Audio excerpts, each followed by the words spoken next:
હાલનો દોઢ છે. તમે રેડી આ દેરા હાસવ છો એમ હું છું. આમાં પૈસા તરસા રહેજો પણ દેરા હમા તાકજો એવું હું શીખોતર નું જોતારે સત્ર પાણા બહુ હંમેશા મારા જેવી છે આ એની ઈચ્છા કઈ નથી નથી એટલે હારા રહેજો તમારું ગમે ત્યાં પડ્યું છે ને પૂરું કરી દે પણ અત્યારે હું ધોણી જઉં છું અને આ પેઢી અત્યારે આ ધોણી જઉં આ ભોંગરાની પેઢી કેવરાય છે અને આ પેઢીને છેટે ધોણી જઉં છું અને 6 મહિના થાય ને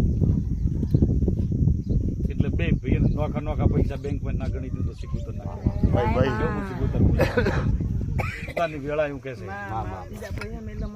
આ વાત આ માતા અને શેઠીની વાત કરું છું શેઠી બોલ્યો ભાગ નથી એટલે તેમાં નથી ક્યાંથી બધી મને વરવાય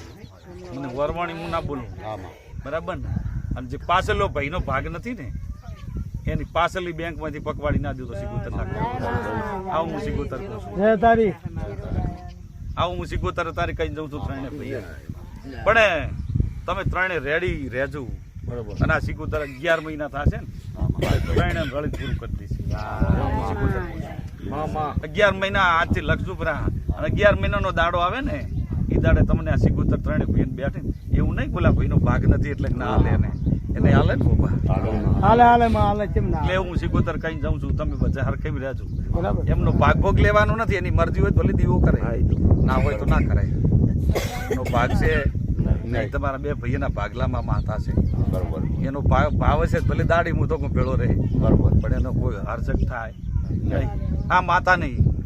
એક પાસે જીની થાળીને એક નાળીઓ તમારે નોરતાની 8મે કરું 8મની તમારી પટલી ભરતા હતા 7મનું કરી દે રેડી ને છૂટ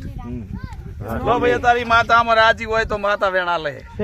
લો સિકોતર રાજી હોય તો બધાઓ હાલે આ વાતમાં તમારે ખમા આખા ગામની છોડીને ખાવાની પ્રસાદ દુનિયાની છોડીને ખાવાની છૂટ 18 કુંભની એટલે હાતમ નહીં કરવાની આ હાતમ નહીં કરી દેવાની આની હાથ એમ નહીં કરવાની વાલા ભાઈ તારે હું